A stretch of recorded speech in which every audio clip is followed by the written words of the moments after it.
Comfort is defined as a state of physical ease and freedom from pain or constraint. The entrepreneur knows not these words, but rather the excitement, the fight, the growth and expansion into the marketplace. There are no shortcuts to success. There are no shortcuts to financial freedom or to the growth of your business.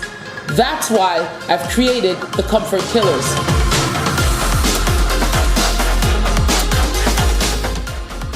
Good morning, ladies and gentlemen, Comfort Killers. I am Stacy A. Cross, and there is no E in my name. Pardon my voice box, it hurts. I lost my voice. I'm about to find it today because I have my friend with me. I have the legend. I have the person that inspired me, motivated me, pushed me, and made me feel that someone out there was listening when I first started this company and brand. I am totally honored to present to you Rick Lawson from Texas. Everyone, give him a round of applause. I love you. Thank you so much for joining us here on Cardone TV. That is a crazy introduction. Crazy as hell. Like you needed any kind of motivation at all. Right. Well, here's the deal, Rick. Don't be humble because you did so much for this brand. You are, what you have here, standing right here, is the person that has allowed me to get the confidence I need. And you saw it in me, even when in the early stages, I didn't see it in myself. And what you did for me did more for this company than I could actually talk about. I have no words for it. So I want to thank you. Please don't be humble today because we owe all of this to you, my friend. Well, thank you. I mean, really, I'm almost speechless by that. Really, honestly, because I've seen so many great people. Yeah. That it was easy for me to see greatness in you, Stacy. Wow. I mean, I'm blown away by the idea that you didn't know this about yourself. Yeah. You know, maybe you did know this about yourself, but not to the extent that it is growing and becoming. I could see it. I told you earlier, I could see it was much bigger than it was. I can't believe you'd only been doing it for 2 months. Right. And you know what? I walked out of the seminar, Rick, and you're right. Maybe I did, maybe I didn't. I didn't, right? I didn't know what this thing was. Right. My first mission statements in my journal were just backwards. It was, you know what? My mission in life is to, and I kept writing it. My mission in life is to, then I had to pull it back. What is it that I want to do in life? Right. And then I got some kind of confidence doing that. But really, when you're knocking on a door that no one's opening or it's flooded already, they don't want to hear you. The new voice doesn't matter. And the first thing I remember you telling me was, man, you're someone that I probably would not listen to or probably wouldn't even pop the tape in, but you struck me. And it's like when you recognize real, you recognize that authenticity. Yep. Did I say it right, guys? Yep. Thank you. And so for that, it built me. It was you were saying a lot of the things that I'd heard before, right? But you were saying them in completely new ways. And you were saying them in ways that were going to access people that I thought they're not being catered to. Right. They're not being understood. They're not. Right. It's like the Tony Robbins of the world, right? Or the Brian Tracy's or the Zig Ziglars. Right. They missed a whole segment, and I think that I just knew I had to be a part of anything, even if it was reach out to you and say, great work, keep doing it. You know? And that's what you did, so I want to thank you. And ladies and gentlemen, Comfort Killers, the reason why I have Rick here on my right, your left today is because I invited Rick to Philadelphia in the studios because there's something more to Rick. There's something powerful within Rick, and I believe that he's able to share that with my audience today and create even a wider understanding of what it takes to succeed in life.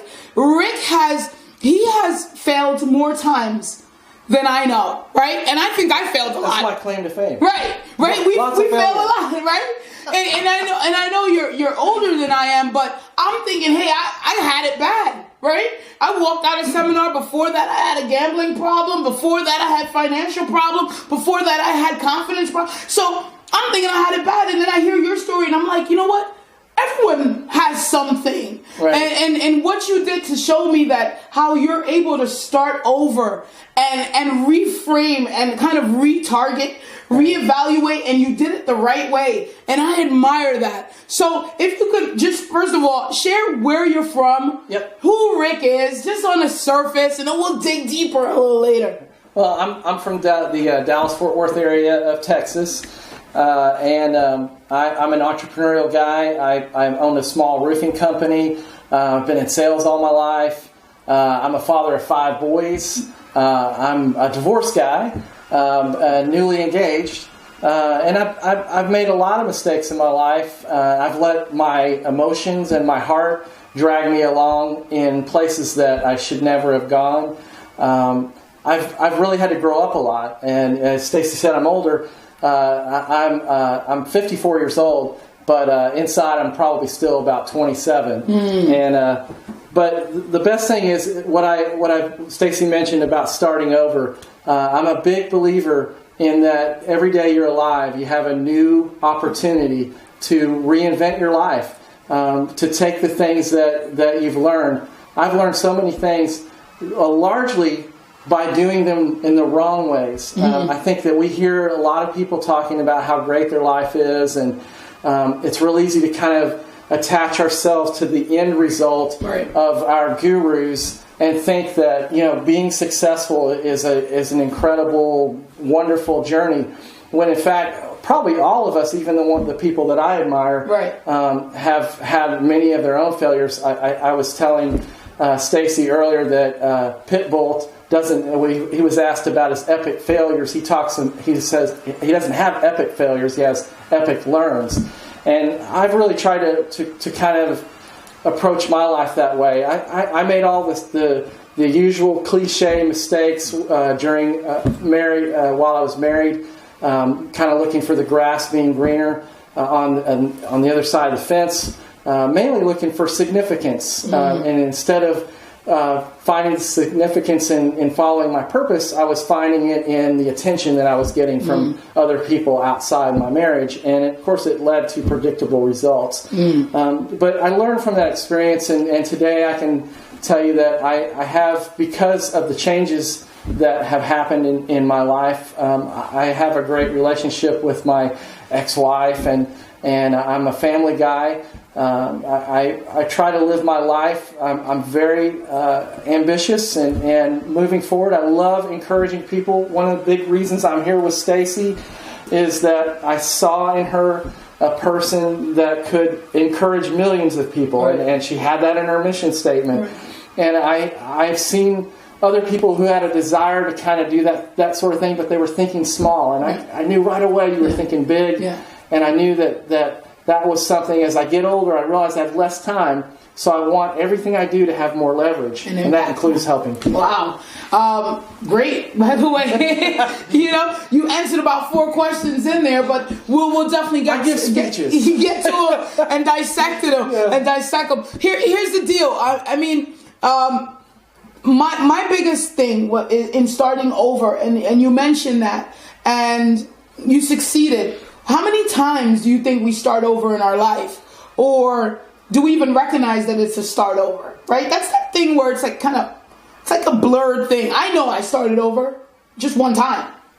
How many times do you think really do we start over? I think that there are things that we think are starting over, but aren't really the true turning point of our lives. For me, I felt like I was saying before, I felt like that I was led by my emotions and my heart. Right. And there's nothing wrong with that. Right. I think that we all need to be heart-centered because that is where the universe, where God flows through us and makes things happen. But I think that there's a point where you kind of recognize the problems in your life are caused by certain patterns that you've developed over a long period of time. True. And when you really see those things clearly, and you're really ready to make that change, that real start over, then it's a sense of graduating.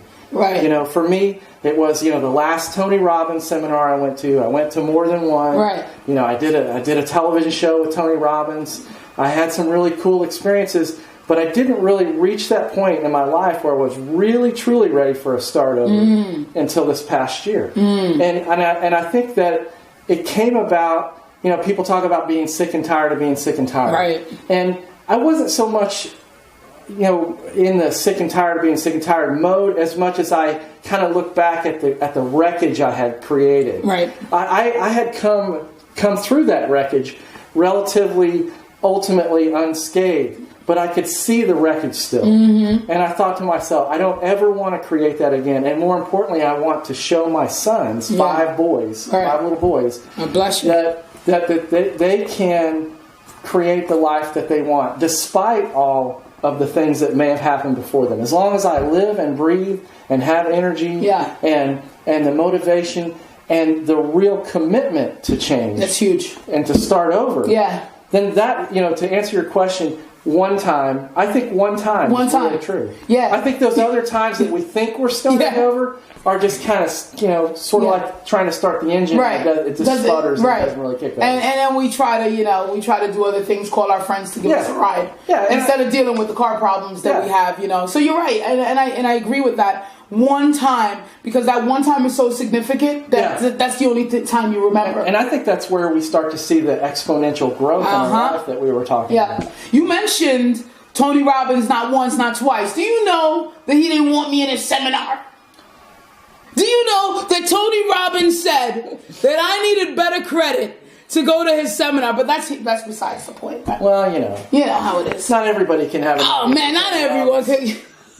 But here's you mentioned him twice. First being on a show. What show are you talking about? What is this? Well, Tony back in 2009, 2010 took on a television show project called Breakthrough with Tony Robbins, where he took families that were going through struggles, and he took them it was sort of a reality show type of setup, but with the idea to design, to come up with themes. And in our particular case, my ex-wife had won a national singing competition, and we thought it was going to be the dream come true, kind of like winning the lottery. And what you find out, even for people that win the lottery, that winning the lottery is not really like your whole life is magically all wonderful. Right.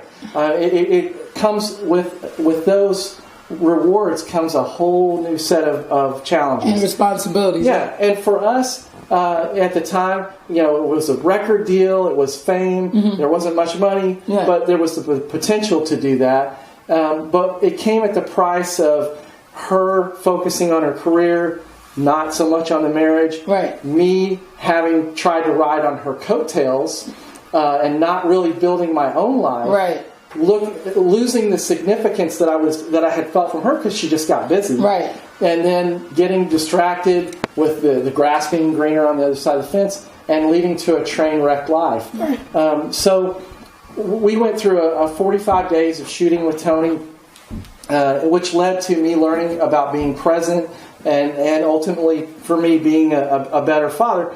But it actually, I didn't really, and I had mentioned this before, you have to be ready to receive the messages that the universe is going to give you. Absolutely. And so, it's kind of like I can't go, I can't be 8 years old and have a doctorate degree. Right. It takes, you have to go through a process. Right. And so there were a lot of things that Tony was trying to give me at the time. And it was blocked. It was blocked. I mean, you weren't at that point yet. And, unfortunately for me, my route to, I guess, more enlightenment in my life was 4 more years of pain. You had to go through it. Yeah, and 4 more years of some of the same bad decisions. Right. But ultimately I might be a late bloomer, but I get there. I love that because I'm 35 years old. Am I 35? Yes. Okay, I'm 35 years old, and because time is just gone for me. It's just, I don't care. I don't know what day of the week it is. So I'm 35 years old, and I'm like, man, what if I had all this energy and put that focus in my 20s? I could have been the Bill Gates. I could have been the Zuckerberg. I could have been anyone really I wanted to be. Right. But honestly, would I have? Because I needed to go through this. This is my journey, right? So I needed to go through it to learn the lessons. And nothing's stopping me from being Stacy Cross. Well, absolutely. And I think too, it's like the rocket with the first stage. Yeah. It's difficult to tell. The most fuel, the most energy for a rocket is in that very first stage. Yeah.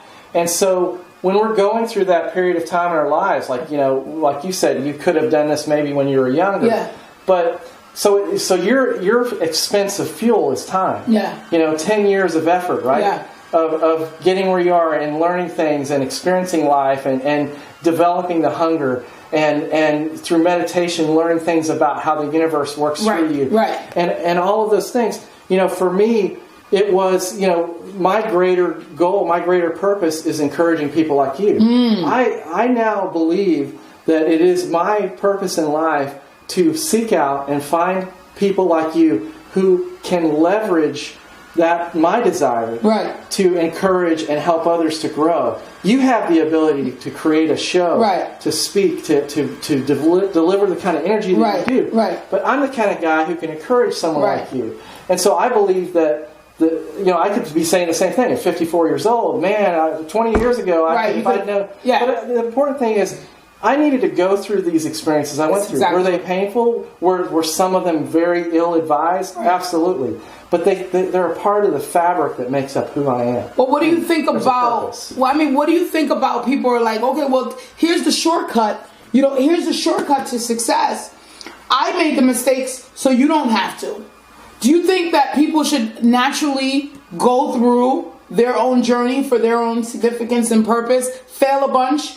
Maybe some don't ever start over from that, right? Mm-hmm. So if I come through and give someone a book, is it viable to give them that book and say, well, you know what? Here's some shortcuts so you don't have to do the mistakes. And we do that to kids, right? We tell them, hey, listen, I've been down this road. Mm-hmm. You might not want to do that. You might not want to do this. You might put your efforts in this. Go back to school. Don't cut school. This and that. Right. What do you think about that? I think all things, Stacy, in life that are great have a derivative aspect about them. Yeah. I think that there are certain experiences that need to be our own, and that we need to get bruised when we're trying to fly. Right. Okay.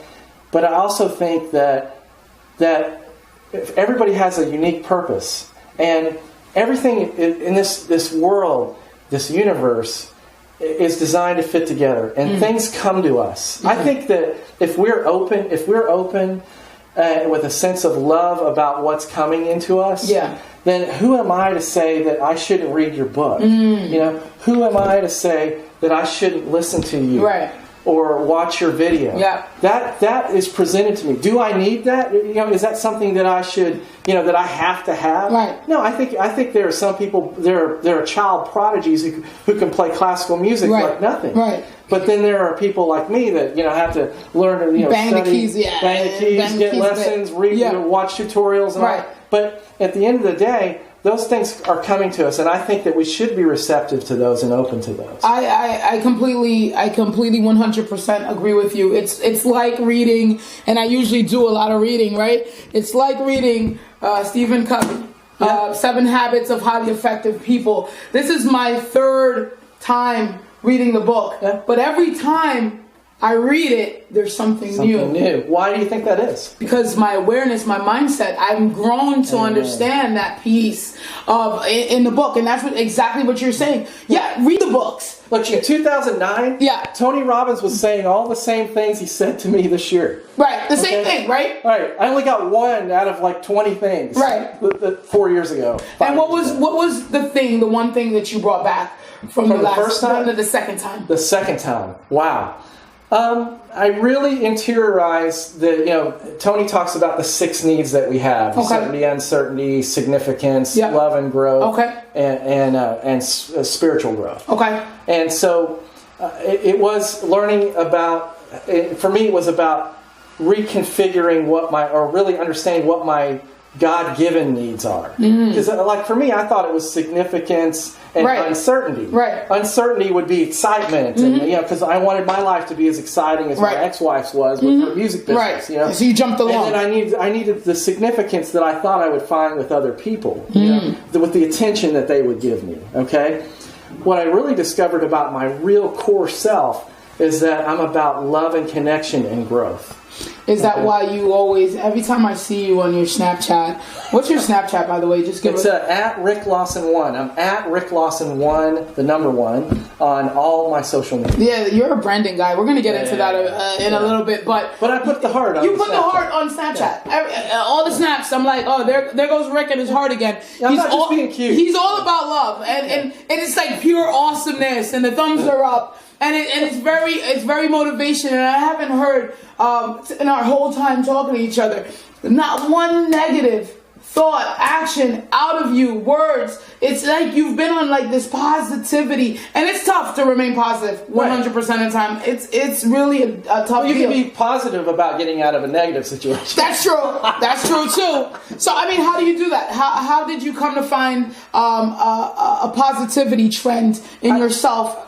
You know, I think, honest. I've never been asked that question. Yeah. But as I sit here and think about it, I think it really is my mom. And my mom was a single mother. Yeah. Went through a divorce when I was 7 years old. Yeah. She was a single parent with just me and my sister for the first 4.5 years of after that. Right. And we're talking about in the late 60s, early 70s when women did not have the opportunities in the workforce. Right. So she really struggled to take care of us, but she always had a positive attitude. She always taught us that she might have had some fear issues around money and things like that, and some of that actually carry through to this day. And that once I identified those, I was able to start over with that too. Because hey, I don't have to.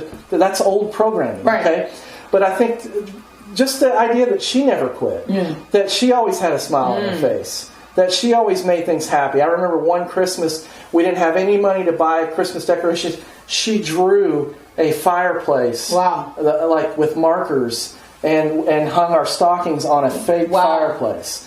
And it's little things like that huge. It is huge. Yeah. And so I think that's the example of that, certainly. But I guess some of it is just, I don't know. I think it's just the way I was created. That's good. Because you speak a lot about emotional intelligence and kind of mastering your emotions. Yeah. I know we blew past it in the beginning, but I wrote it down because I wanted to get back to it. And also significance. And to me, when how does one know that they want to leave or they care about significance? Like, I didn't know that. I'm like, okay, I had to learn to know that. Right. But you automatically knew that. And I mean, at an earlier time in your life, how did you? Well, I think, to start out with, I'm also a musician. Yeah. And, aside from the music thing, I've do social media and I do my own videos. Yeah, yeah. And I think that people that are driven by significance generally want attention. Mm-hmm. I was always a kid that wanted attention. Yeah. I talk a lot. Yeah. And as an adult, nothing's changed. Yeah. It's just some of the traits. I like being photographed. I love selfies. I think I have 500 selfies, so I'm a little ridiculous. Yeah. But I think, and there's nothing wrong with significance. Okay. The desire to be famous has driven people to do some really incredibly wonderful things. Right.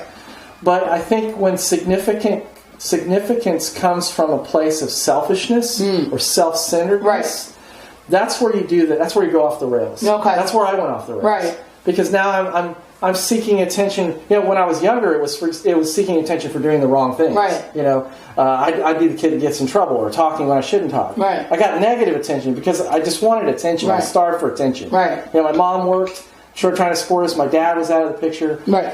So I think it starts there.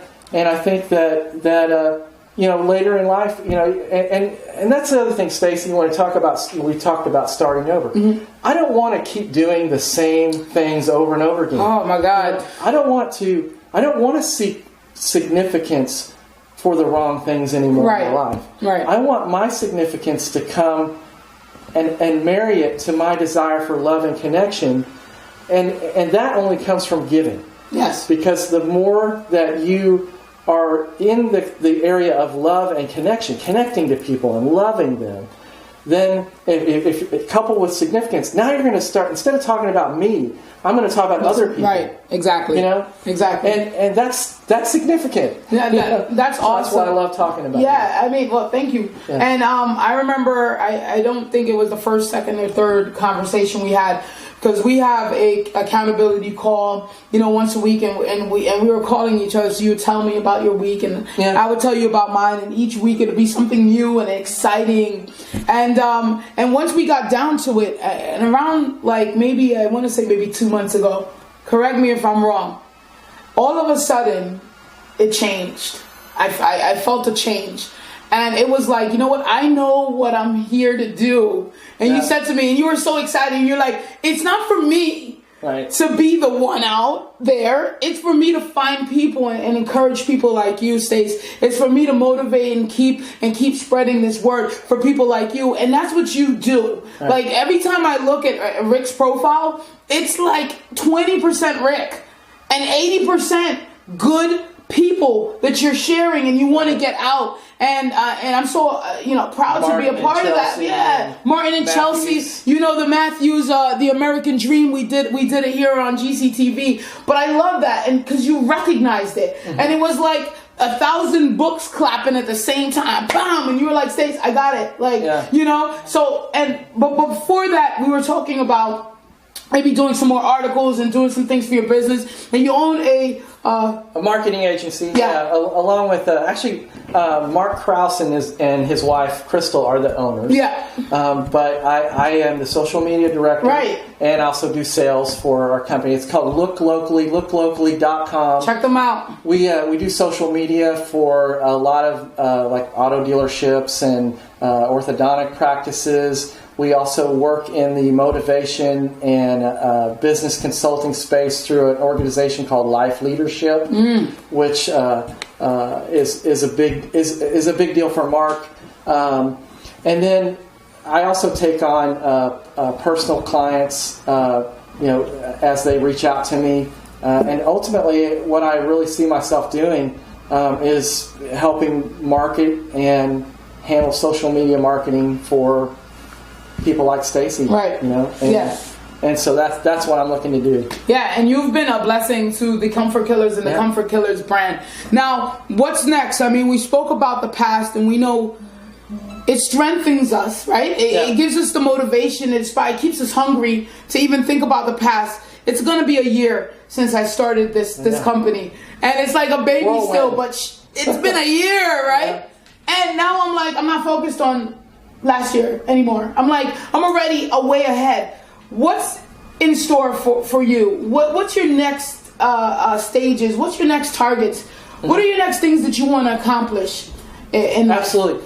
Well, that's very easy. Number one, I'm a big fan of Grant Cardone, the network that Stacy and the Comfort Killers are on. He has everything, Grant Cardone. Yeah, I do. I'm also, I take Cardone University. Yeah. My core professional career is sales. Yeah. And so what I'm looking to do is, 10x, as Grant Cardone would say. Bam! 10x the sales for Look Locally.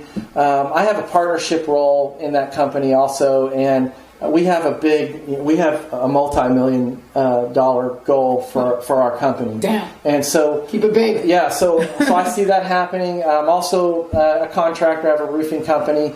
Hoping not looking really to grow that so much because I love marketing. Really, that's why. Right. That's what I really do in the roofing world. I have subcontractors that put on roofs for me, but so I'll do that. So anything entrepreneurial, but. Really just to develop what I was talking about. I really want to create I want to become known as the go-to guy for people in the motivation and success coaching business for marketing and social media. Right. I want them to know that I have the same alignment, heart for what they're doing. Right. And that I just have I really believe that I can build a huge career in that area. Yeah, I believe it. And fulfill my desire to leverage the motivation and success. I love that, because you know what, and thank you for that. Those are huge goals. We love them. I'm almost uncomfortable even here listening to you, but I love that, because you know what? Because when I came into space is flooded, right? Right. You got Ty Lopez, you got Mr. Lopez, and you got like Sheila Lopez, and everyone wants to talk. Right. Everyone wants to be heard. And then you have new ones that are just like, they just got enlightened and they're in their bedroom and they're like, I get it now. It's personal development, self-development. And it's these same set of books that are like your graduate, you got to graduate from, Think and Grow Rich. You got to, you got to read these same kind of books. But, when I first came here, I was like, okay, there's so much noise in this industry, and there's so much quick, motivation, and buy this program, but there's so much authenticity, and it's being flooded out by the garbage. And then I know that there is a need for people. Run it down, run it down. I got to jump on it. Yeah, definitely. First of all, there's always room for... Okay. There's always more room for excellence. Yes. Okay? The space for excellence is not crowded. Okay? Yeah. So all the noise you were talking about, that doesn't matter. And I'll tell you why. That leads me to the second thing. The second thing is the brightest light always shines. You're always going to see the brightest light. Okay? So it doesn't matter how much darkness exists, the smallest, brightest light can still light up the whole world. And I love that. And I agree, because I come in with a big mouth and a big attitude and big goals, big dreams, and big targets. But there's other people coming. My thing is, I believe that people like you, Rick, that encourage the people that are coming and be able to filter. Let's talk about talk about some of the noise.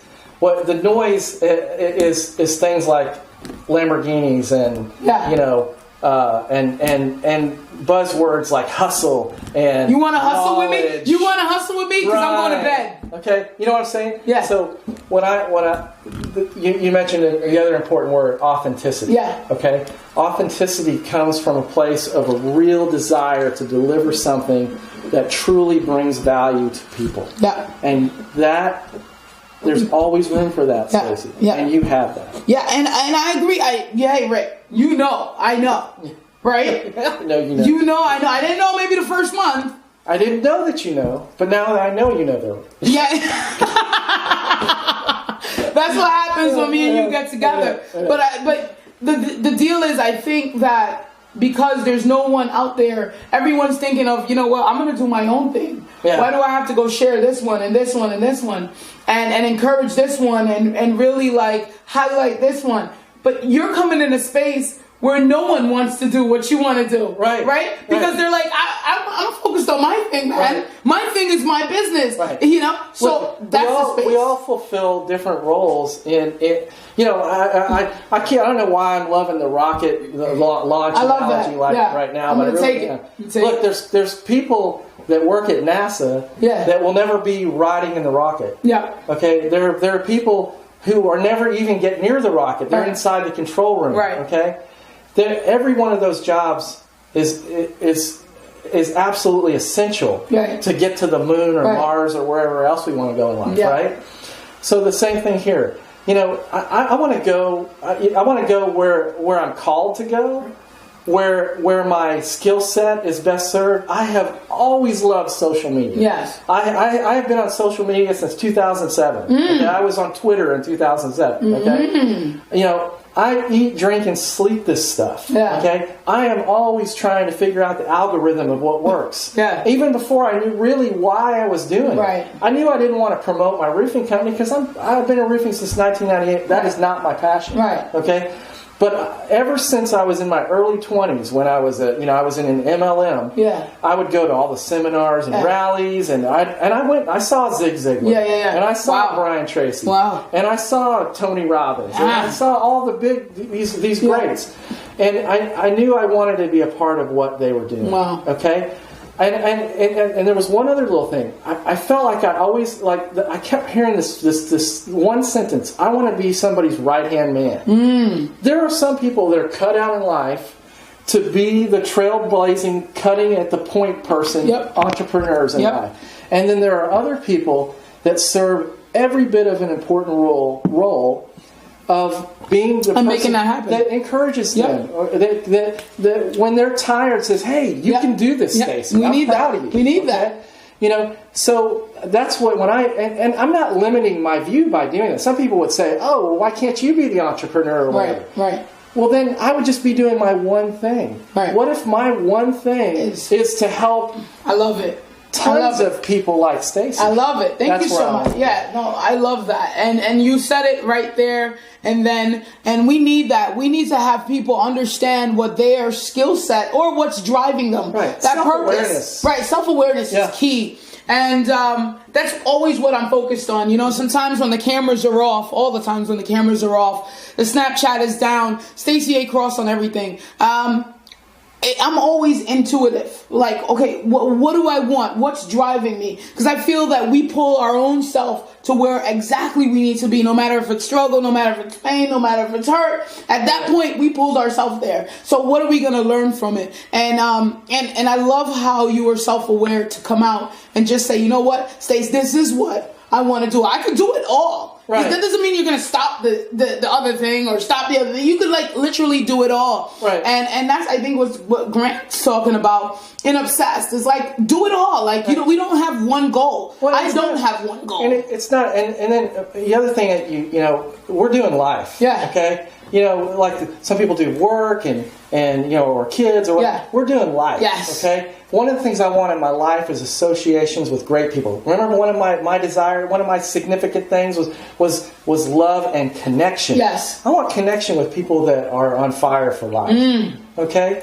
So, what's the best way to get around? Like, when I think about you, when I thought about coming here to Philly, I wanted to make sure that whatever I brought to this time, I know how busy you are. Yeah. Okay? Yeah. You are making things happen. Yeah. You and Siobhan are exploding Love and Grow and the Comfort Killers. Yes. And what I thought was, I really want to bring something of value here. Okay? So I understand. We live in a life, a world rather, where we're exchanging value for value. It's not even money. Yeah. Okay? Who cares about money? You're right. Okay? For me, the value is the connection. It's the conversation. Yeah. It's the learning about life. It's the enlightenment of my soul that I get from my association with people like you. For a short time, Tony Robbins. Yeah. You know, for other great people. Someday you're going to be interviewing Grant Cardone on November 16th. Yes. I can't believe it. That's one of my mentors. Yes. You know, someday I'm looking forward to sitting down and talking to Grant Cardone. But right now, I don't have anything of value to bring Grant Cardone. But you do, because here's the deal. You gave me so much value, and I'm able to provide that value. It's that extension thing. You know, it's the connection thing. You're absolutely right about it. I just realized that. It came to me. Because you provided me so much value. Right. And when I read this back and I look at their notes, and I'm like, man, okay, this is what the significance. I wrote these things down. Right. These things, they stay with me, and now I provide that value to myself to go to Grant Cardone and sit there and to see, because honestly, how realistic was it for me to do that within a year?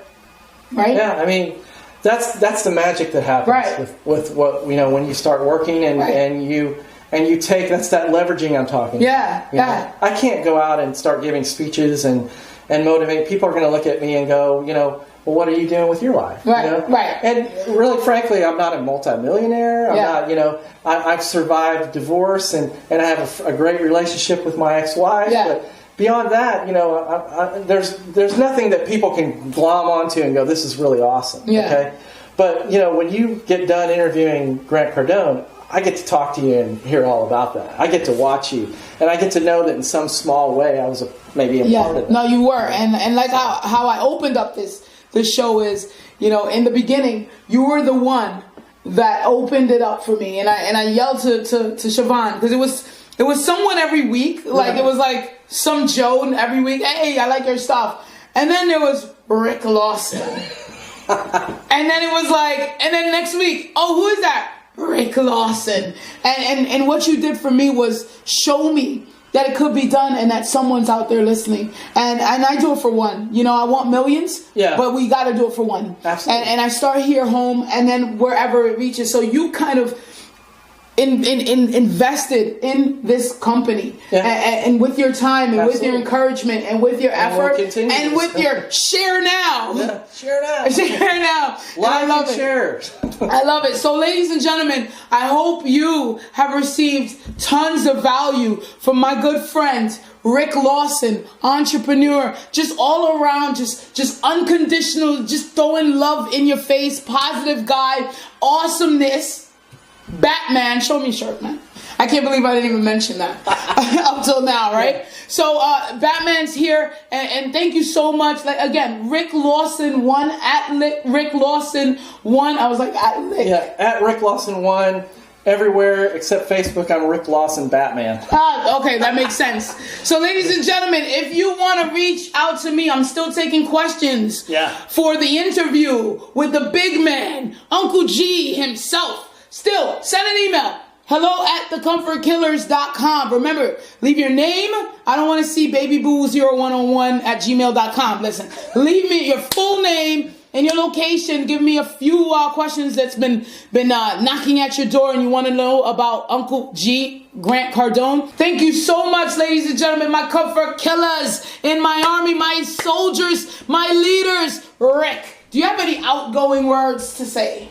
Well, I mean, I'm thrilled to have been here with you. Yeah. I mean, I can't have imagined less than 6 months ago from, basically sending you a message on Twitter. Yeah. Here I am in the studio. That's it. And excited about this upcoming show you got. Yeah. November 16th. November 16th with Grant Cardone. Yeah. And here's the deal. I opened my calendar. I left some space in my program to take your questions. If you have some questions that just been gnawing at you, you want to learn more about Grant Cardone, maybe I'm not going to ask him those questions. You can send those questions into me at hello@thecomfortkillers.com. hello@thecomfortkillers.com. Send about 2 or 3 questions, things that you really want to know or want Grant Cardone to answer, and I'll make sure that I at least choose one of those bad boys and get it to you live from Miami on November 16th. I am Stacy A. Cross, and there is no E in my name. Thank you so much.